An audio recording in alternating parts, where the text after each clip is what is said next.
And welcome back to episode number 32 of Raise the Banner podcast. It's two of your three co-hosts today, Ben Dirth and myself, Matt Couture, as usual. Ben, besides being late, how you doing? Well, you have to be fashionably late to be cool. I figured you'd know that by now. I am good. We have 2/3 of the usual menage a trois that we roll out week to week, so it'll be a Yeah, semi-quiet. But JR has been a little MIA. He's got a lot going on right now, so he's a working man who's pumping that iron. Yeah, that's to say the least. All right, yeah, no, let's jump into it. I want to do some Red Sox to start. Obviously, they are 2-2 after their first series in Seattle. They're in Oakland tonight for a 9:40 start. We're 4 games into this West Coast trip, and I already want to shoot myself, trying to get myself to stay up for these games. Old man Couture can't stay up. I will admit I think I only made it opening day. I think I made it through most of Bayo's start before I finally I made it through passed out. opening day.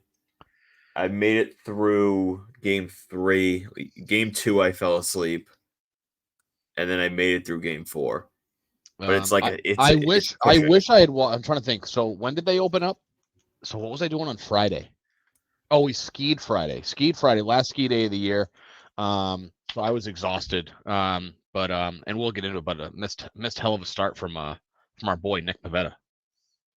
Yeah, I mean that's kind of the main topic. Obviously, like I said, they're 2-2. They faced arguably the best rotation in baseball, if not top 5, top 3. I'll give you top 5. Anytime you have to go through Luis Castillo, Logan Gilbert, George Kirby, and is it Brandon Miller? Is that correct? Bryce Miller. Yeah. Anytime you have to go through those 4 in a rotation in a series, that's a tough feat. I mean, those top 3 are all legit studs. Legit studs. I would think Kirby and Castillo are both, ones. Logan Gilbert's a 2 probably. He's a legit 2 on most teams. Yeah. Bryce Miller's up and coming. For anybody who doesn't follow the college circuit, came out of Duke. He was drafted in 2022, I believe, or 2023. 21 or 22, I forget. Had a really good career at Duke. Oh, you know what? I stand corrected. I'm thinking of Bryce Jarvis, not Bryce Miller. That's my mistake. Anyways, Anyways, yeah, they faced a gauntlet of that's not who they 3. That's not who they faced. I thought what? I could have sworn it was the kid from Duke, but doesn't matter. Anyways, yeah, I mean they faced a gauntlet of pitchers. Obviously, anytime you go through that, stretch of pitches, it's going to be a tough series. Never mind the fact that they didn't have Devers for 2 of those games. They took opening day. They beat Luis Castillo. They won 6-4 in that game. Everybody in the starting lineup got a hit, which was really nice. On top of that, Bayo, I don't think he had his best stuff. He was a little bit wild, a little bit erratic, but his stuff is up in miles per hour as well, which is something that was noticeable. He's thrown a little bit harder.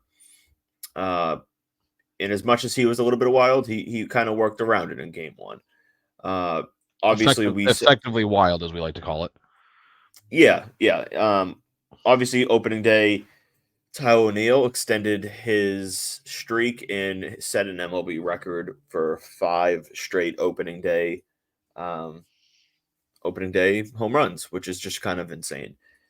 Game 2, obviously they lost. That was Nick Pivetta. He threw a gem. I mean, I think it was it 1-0 that they lost that game? Yeah, he went. I think it was 6 innings, 7 Ks. Yeah, I mean they lost.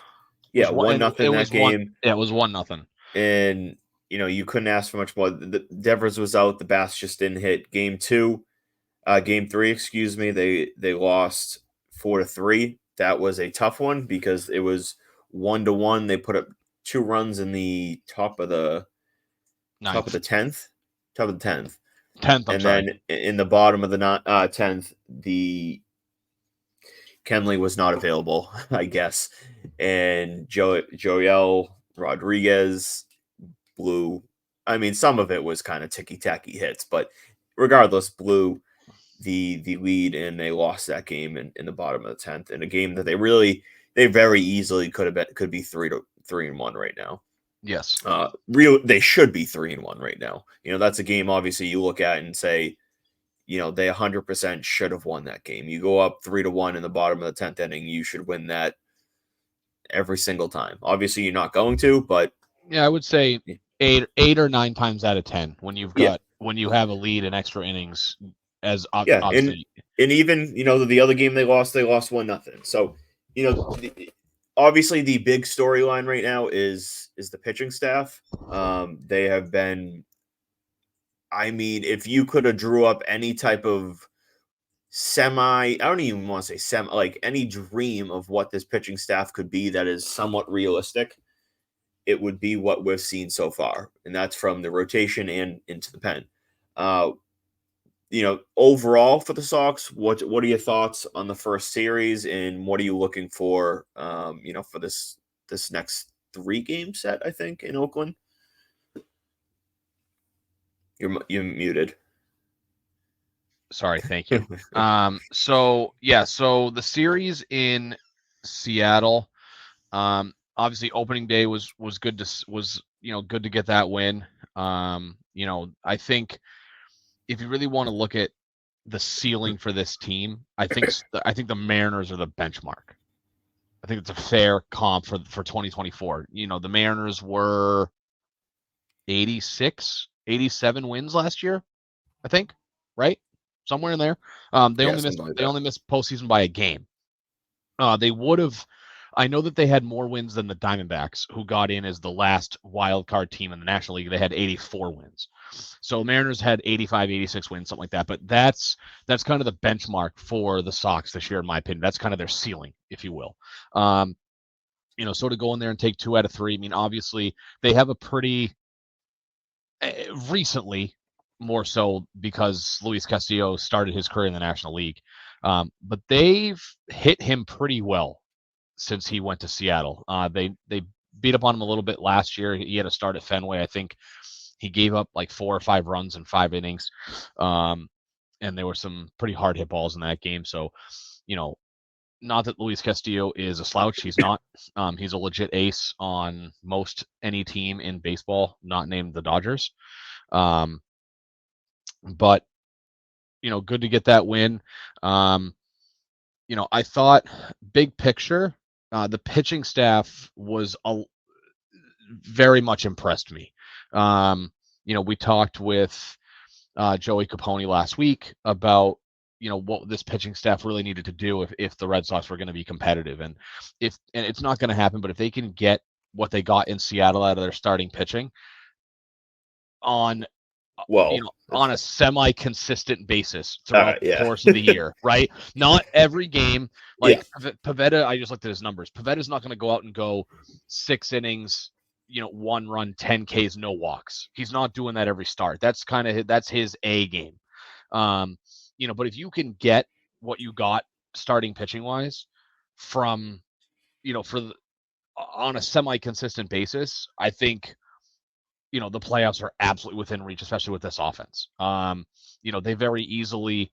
Obviously the bats go silent in game 2. Devers was the late scratch with the shoulder issue, which I guess they're not concerned is going to be a long-term thing. I haven't seen any lineup or report for tonight, but the belief was that he should be ready to go. He's playing. Okay. So, couple game absence, whatever. Not a big deal. It's early. It's March/April now. But it's not uncommon for players early in the season to, as their bodies kind of are getting into the groove of the season to miss a game or 2. So Tyler O'Neill. Obviously Devers and Tyler O'Neill went Yabo opening day. It's good to see that. But I think the story of the series was their pitching.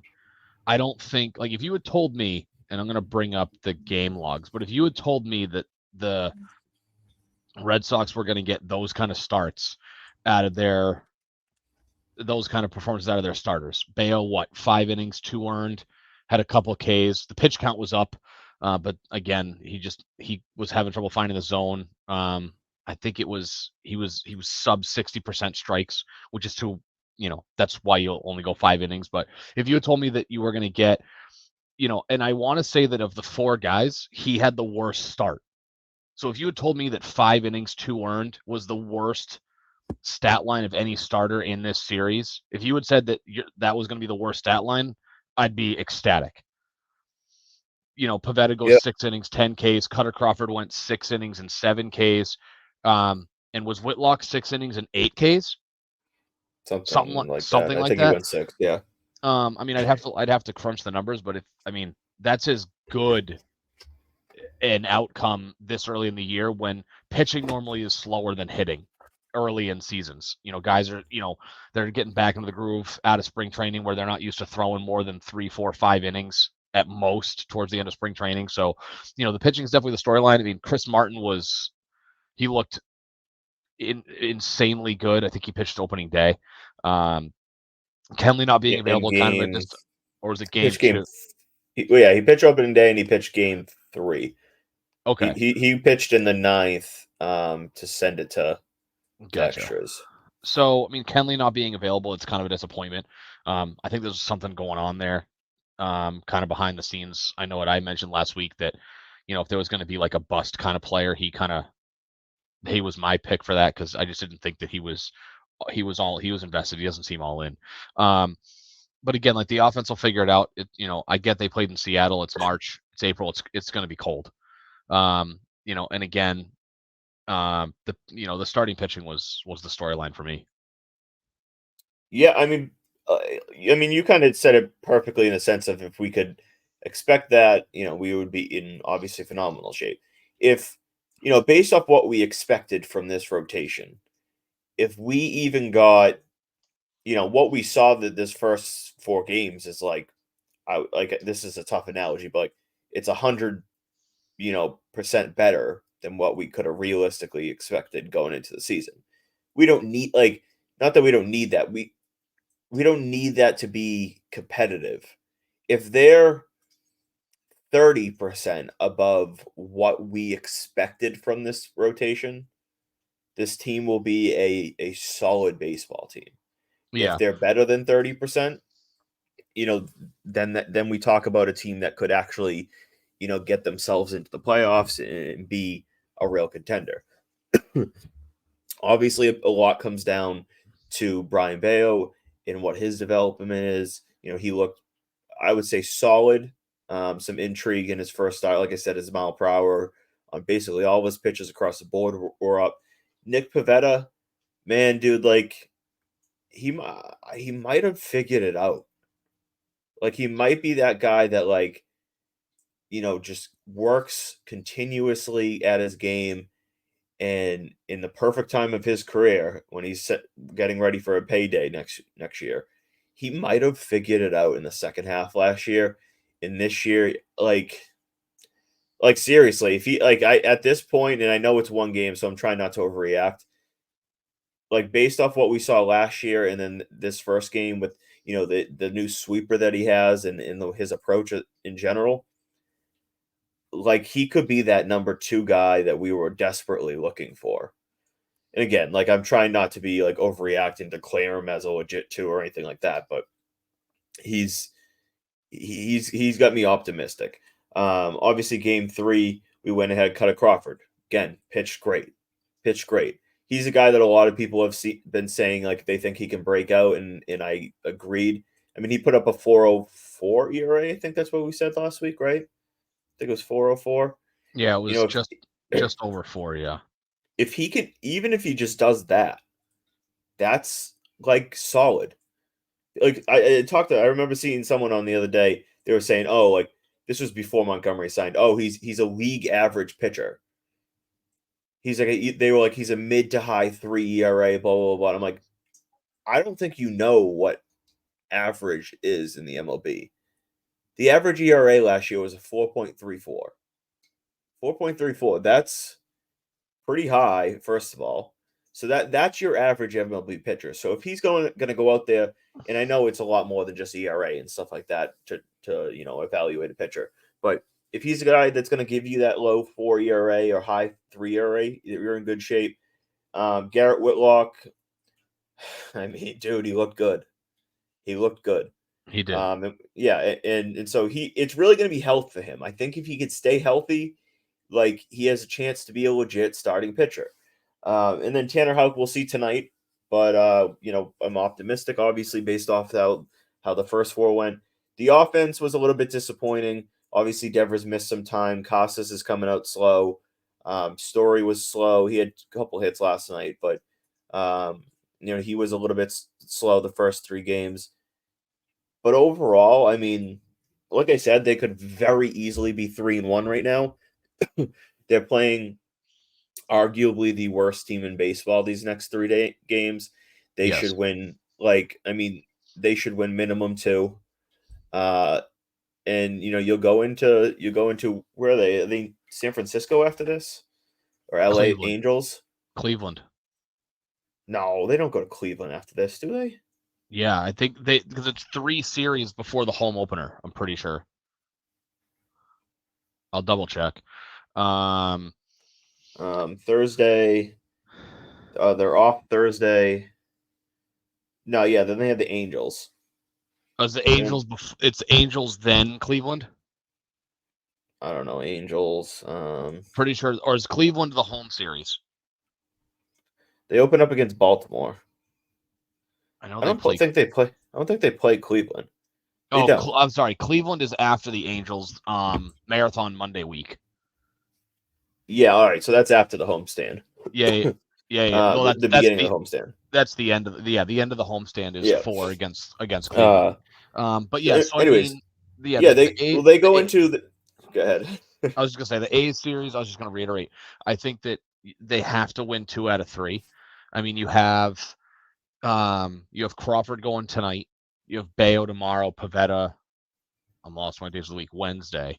So, if you can steal a game today, anytime you can steal a game, like it's the MLB. I get Oakland is pretty bad, but anytime you can quote unquote steal a game with your number 5 starter, then you can roll right into Bayo and Pivetta, who hopefully should dominate. If they can go, minimum 2 out of 3, I think that's kind of what you need to do. But I mean, depending on how today goes, like if they play well and they just lose a competitive game, this, it's like, it is what it is. It's Major League Baseball. As bad as some teams are. They get 6 games here. So like, and the Angels suck too. Like they lost Ohtani. They suck. Whether, no matter how much they want to admit it, and they should do right by Mike Trout and kind of get rid of him, but that's another story. So they got 6 games here before they go home. If they can win 4, if they can go 4-2, they go home being 6-4. Like you go into that homestand, and in what was been seen as what it's going to be like a gloomy season. Like, all right, you start the season 6-4. You got some optimism going into the home opener against Baltimore. At that point, thank the Lord that we'll be done with this West Coast trip already at that point. But yeah, we'll have home opener on, I think it's the 9th. It's a 2:00 game. Tuesday the 9th. Yeah, so 2 p.m. game. Hopefully Bell is not pitching that game. He is. Is he? Yeah, so tonight is Tanner Houck, and then you you have tomorrow is Bayo, Wednesday Pivetta, Thursday off day. Then you have Crawford Friday, Whitlock Saturday, Houck on Sunday, which lines up so that you get Bayo, Pivetta, and Crawford for the Baltimore series. It just means, you're gonna get a good pitching matchup because Baltimore's gonna be throwing Corbin Burns. Yeah. So Bayo is basically, I just say that because of Bayo's like day troubles that he's had historically. But hopefully, let's see if he can get over that this year in year 2. Well, kind of year 3 for him, but like I said, big picture, the rotation's been impressive. The bullpen's been pretty good. Weiser why is that how you say his name? Weiser? Weisert. I'm not sure. His Yeah, sweeper got some Weiser. attention from the from Pitching Ninja. Yeah, I believe it. Yeah, I said that to you. Yeah, I mean he looks pretty impressive. Um, the bullpen as a whole, Chris Martin looks pretty good. Rodriguez is the shaky piece. But Kenley, if he can get healthy in the one appearance that he did make, he looked pretty good. I'm hopeful for this rotation so far. We'll see obviously how that goes. The little bit of question marks, a little bit come offensively. Like I said in the last episode, the biggest wild card to this team, I think, is Trevor Story. He was dynamite defensively, but he needs to, without a doubt, hit better. I think he had 3 hits in that series, which like obviously isn't the end of the world. It's the first 4 games, but Right. like if this lineup wants that jolt in the middle of the lineup to replace what Justin Turner put out, they're going to need Story to hit pretty well. It didn't help that Casas had a really rough start to the season. Yeah. So What were your while thoughts? What were your thoughts in the first 4 games from? Well, I think he played 3 from Rafaela. Rafaela specifically, Yeah, um, I mean, he showed that the defense is certainly probably his best tool. He didn't really. I don't recall him making he had that triple. any waves. I was going to say base paths, but yeah, he had a was it a 2 RBI triple in the opener? Um, Yeah, well, it was the ball down the left field line that like oh had yeah, really. it was that's right. I remember that one. It was the hustle triple where he just I guess I didn't see the angle on replay. Um, but I mean obviously the play's in front of him and I don't know if the left fielder just didn't play the ball correctly or if he bobbled it or if the ball got stuck, but he went into second base being perfectly content with a double and looked up and saw that like the guy didn't have the ball yet and decided to keep on going. I didn't see on replay what exactly happened in left, but yeah, the hustle triple was great. Um, he had, I think he had a diving play in center, which was really really good. Obviously, we know that he's a plus defender in center field. Really good speed. Haven't seen him get a chance to really run on the bases yet. And obviously, it's only been 4 games. Um, but I mean, I think you're seeing why the Red Sox didn't really have much of a choice in keeping him on the roster out of spring training. I figured with the way that they're approaching this season, and that they're playing it kind of for the long haul, that it made sense to send him down to AAA, call him up. I forget when the deadline is, but if you call him up after I think it's 15 games, then you delay the start of his service clock another year, and where that's kind of their plan anyway. I figured he wasn't going to make it out of spring training because of that, but you're seeing why they probably didn't have a reason to send him down. You're going to get elite defense. He's fast, smart base runner, which is what they need. There's just been too many years of just dumb base running plays from this team. But yeah, I mean, impressive so far. I mean, I think the bat will come along a little bit. It's not his strong suit. He'll hit for respectable average, and if he gets into that 13 to 15 homer range, I kind of think that's really where he's at this point in his career. He's just not built for power, but for a guy his size, if he can hit 15 or so home runs, then good. But I mean, I've been impressed with with him so far, and hopefully he just keeps it up. Yeah, I mean, he's an electric piece that this team kind of needs, and if he can be, I guess, what people hope he can be, then like that's going to be a major bonus to this lineup, to defensively.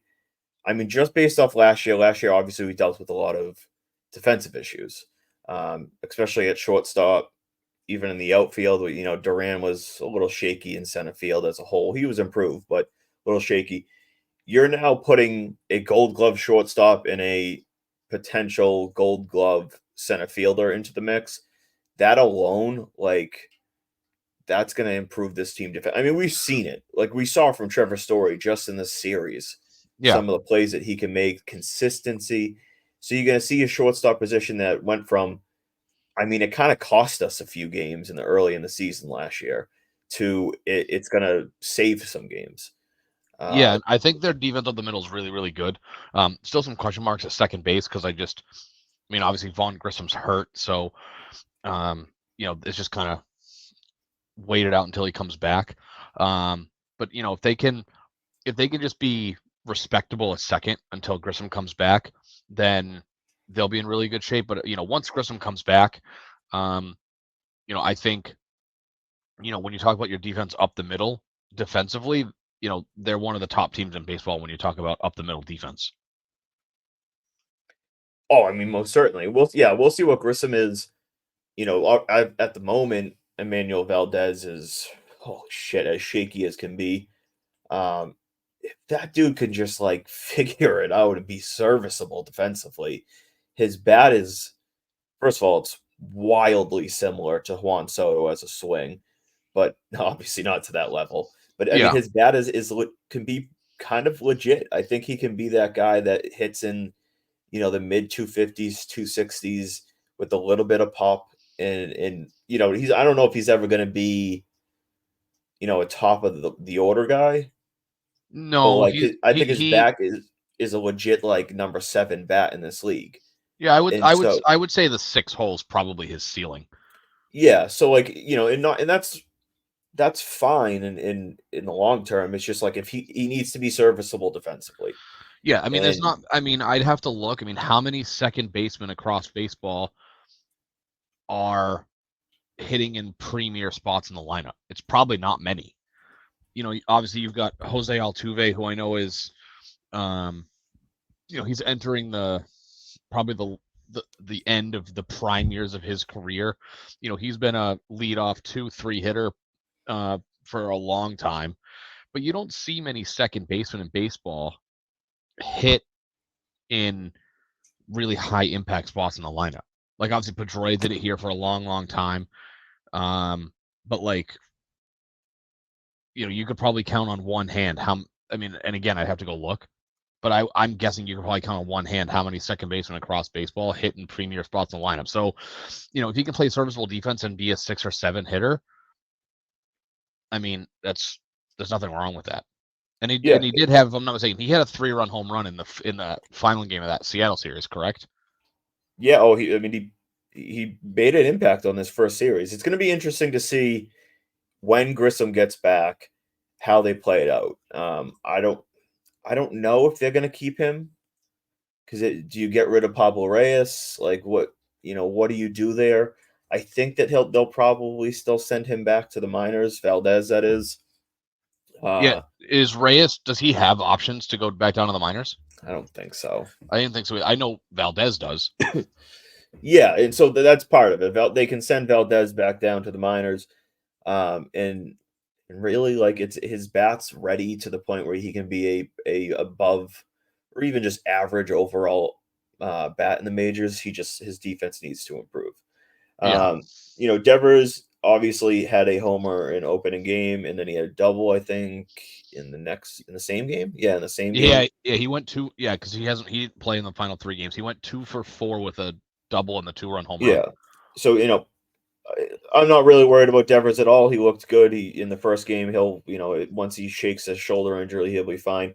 Abreu had a rough start to the series. Do people give him time? Like, give him time. He's still a very young player.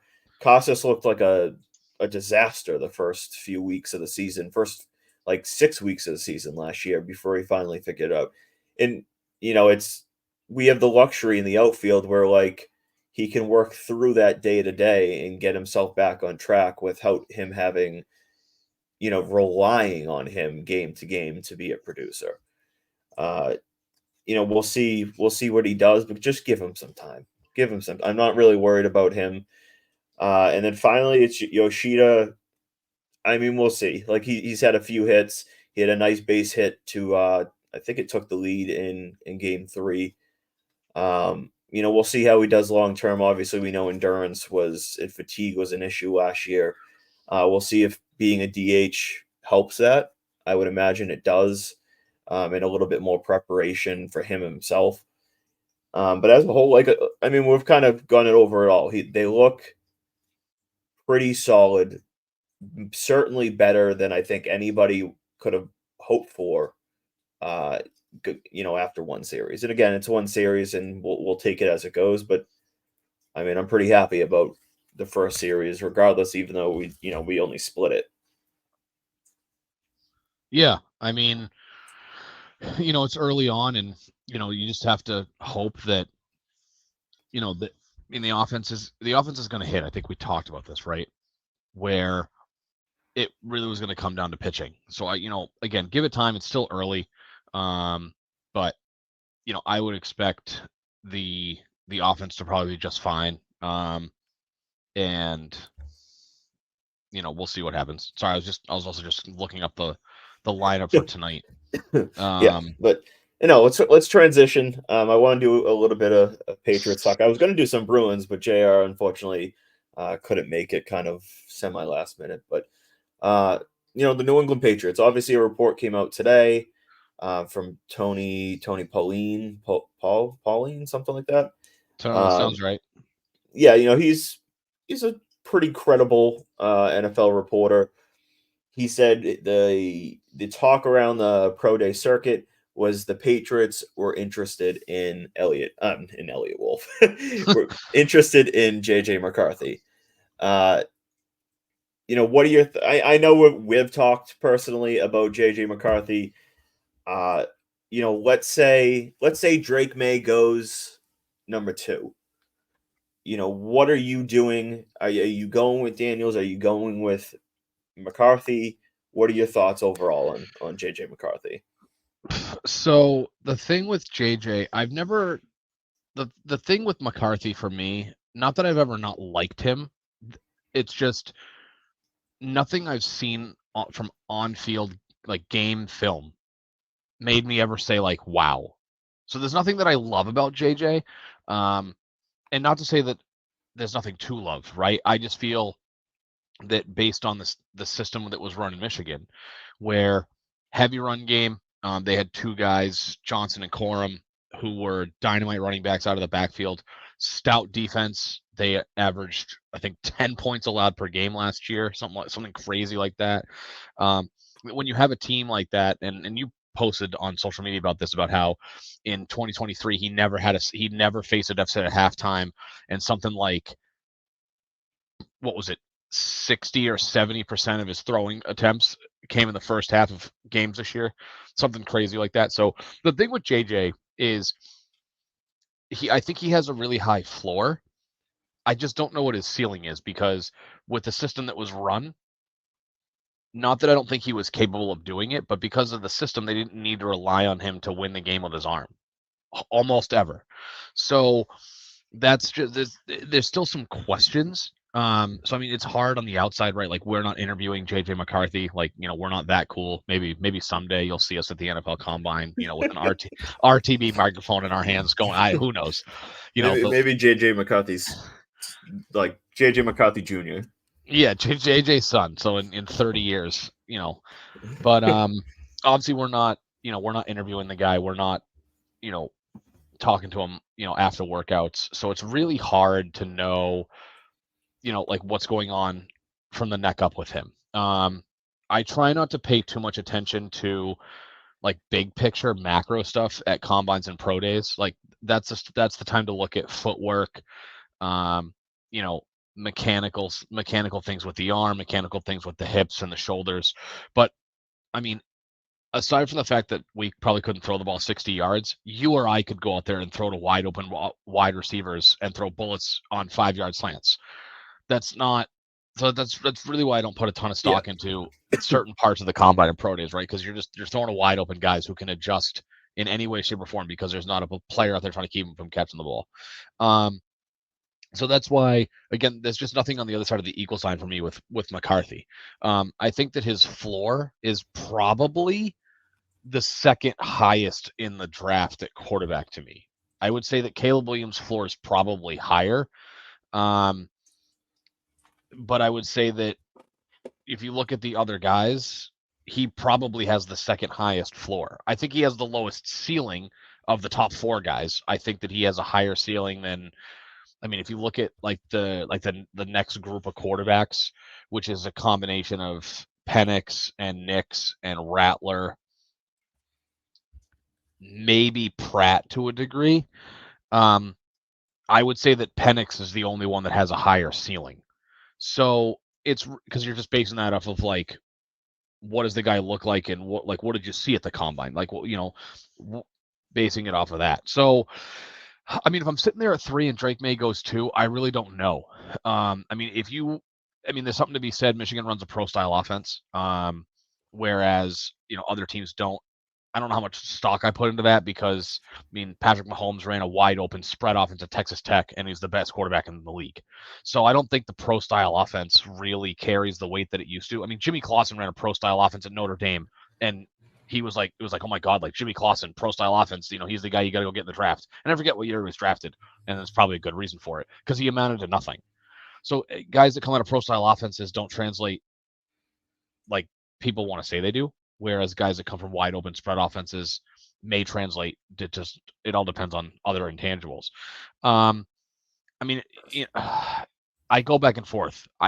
Daniels' ceiling to me is super high, but I feel like when you look at certain parts of his game where, and again, was it by design or not? He didn't really throw a ton over the middle. For a guy who's 6'4", he is on the smaller side. When you look at other guys around the league, when you comp his size, he's a little taller than Lamar, but they're basically the same build. I think Lamar's 6'2", whereas Daniels is 6'4", but they're roughly the same weight. So, I mean, my gut tells me probably Daniels because I think he has more upside. His ceiling is a little higher, but because there's too many unknowns with McCarthy, I wouldn't be that disappointed if the Pats took him over Daniels because obviously they're the ones that met with him. He had glowing reviews about the whole operation when he met with them after his pro day.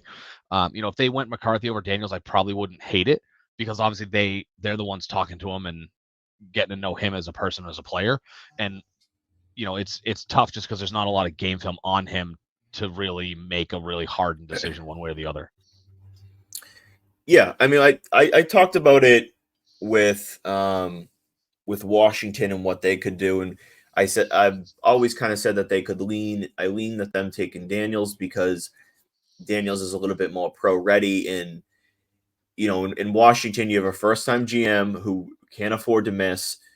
I call him a last chance head coach in Dan Quinn, meaning if he fails here, he's probably not going to get another chance. Probably not. And then you got Kingsbury, who wants to make a name for himself. So I always felt like Daniels is a little bit safer because Drake May, he does have a little bit more development to go. Personally, I would take May if I was the Commanders, and I would take May if I was the Patriots. The best way I kind of describe JJ McCarthy is, and someone asked me today, and I kind of came up with it. I think he's like, besides Caleb, and I would say even when you look past the on-field things, beyond the on-field things, he might be the cleanest prospect.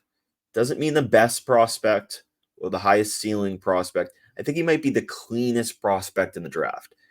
And not that it's by a lot or anything like that, but I think it's an overwhelming opinion that he has, the it factor that you want in a QB.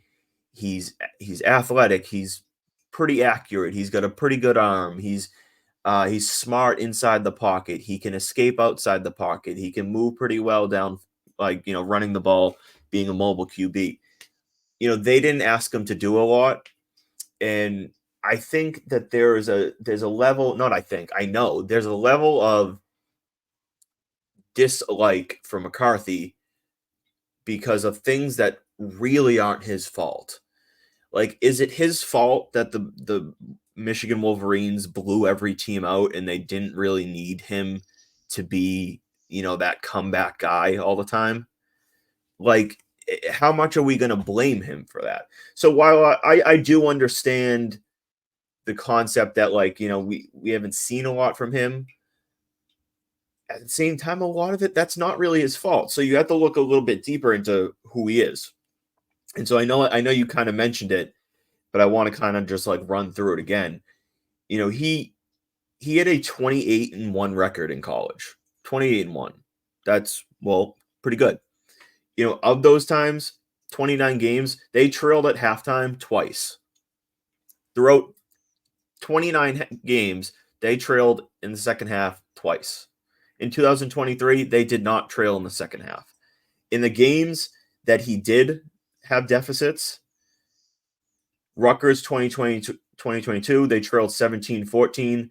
They won 52-17. 52-17. I know it's Rutgers, but Illinois, they trailed 17-10 into the fourth quarter. They won 19-17. Again, there you go. Ohio State 2022, they trailed 20-17 at halftime. They won 45-23. Put up 25 points in the second half against Ohio State, your biggest rival, top 10 school, Ohio State. TCU game, semifinals, the one loss. They trailed 21-6 into their halftime. They lost 51-45. They lost. They also put up 39 points in the second half. So you look in those two games, the Ohio State game and the TCU game, because he quite literally didn't have to be the comeback guy in 2023. They didn't trail in the second half at all. Those two games were not arguably, they were the two biggest games in 2022 that they had. And he went up and he put 25 points up in the second half against Ohio State and 39 points up in the second half against TCU. So, while we look at his numbers and say, okay, he hasn't been asked to do a ton, or he doesn't have the second half performances you kind of look for in a QB. Like in the times that they have needed him, he's shown up for the most part. And so I get the concept. You're a little bit unknown. And obviously we don't get to, like you said, like sit down and talk to JJ personally and get to know him. But I think he might be the cleanest prospect on and off the field. He gets it. I think you're going to go in, and if you draft him, you're going to say, I think that the minimum I'm going to get from this guy is a solid middle of the pack QB, like starter, like middle of the pack guy. Does that make him my QB, QB1 or even QB2? No, because I think the ceilings of Drake May and Caleb Williams are higher. And in the end, if you're taking a top 3 pick, I think you should go. Yeah. You got to balance things, right? Obviously, like you don't take a huge wild card that could be a 50-50 chance, could be a bust and could be a star. But like you got to lean upside. And that's always been why even Daniels, the Daniels to May discussion is, I think Daniels is a little bit safer, but I think May's upside is higher. So, I've been battling it. I mentioned you today. I think McCarthy might be moving into my QB3. I like Daniels, but I don't love his frame. I think that is a dangerous weight to be playing at. I think he weighed in at 210, which is realistically him probably bulking. Like he probably put on 5 to 10 pounds for that pro day. And maybe he can bulk up and play at a higher weight in the NFL. But I mean, he's going to be 24, or he just turned 24. He's already 24 years old. He's 3. He's 23. He's 23. 20. Yeah. He turned he turned 23 in December. All right. So he's already 23 years old. Oh, it's Penix. That's 24. Excuse me. Penix is the elder. Well, that's another Spencer topic. Rattler feels like he's been around for 8 years. He feels like the Brandon Weeden of this draft, who was a 28-year-old rookie. The one thing I will say though is, so here's the thing. If you want to talk about build, wait, quick side note. Jay Smitty wants to make his thoughts clear. Daniel sucks. McCarthy is a QB1. There you go. Okay, so the thing about, if you want to talk about QB3, like I would still lean Daniels because I think the upside is there more so than JJ. I mean, JJ is essentially, he's an inch shorter than Daniels. McCarthy's 6'3". He weighed in at 197. So arguably the same build with less running ability. So like that's why I say the upside on Daniels is higher. because I think you get a little bit more of dynamic playmaking out of Daniels than you do out of McCarthy. I would say, however, your floor with JJ is higher than it is than you get with Daniels. And it all depends on the system. I mean, you touched on Daniels possibly number 2 to the Commanders at He fits their system. He fits and Kingsbury's. yeah, Kingsbury had Caleb Williams. He wasn't the OC. He was like the QB coach slash something else at USC, quality control analyst or something. I don't know what he was. Yeah, But he was with Caleb. So I think he was Daniels is with kind of Kyler and Mahomes prior to that. So right. you know, So that Daniels fits the mold. Although I mean, I say that, but I would say that based on like overall skill set, call me crazy, but I think that Drake May is closer to that than you think. I would, Like, yeah, no, I agree. I don't think Drake May is far off from like that. Drake May is no, mobile enough to fit that scheme.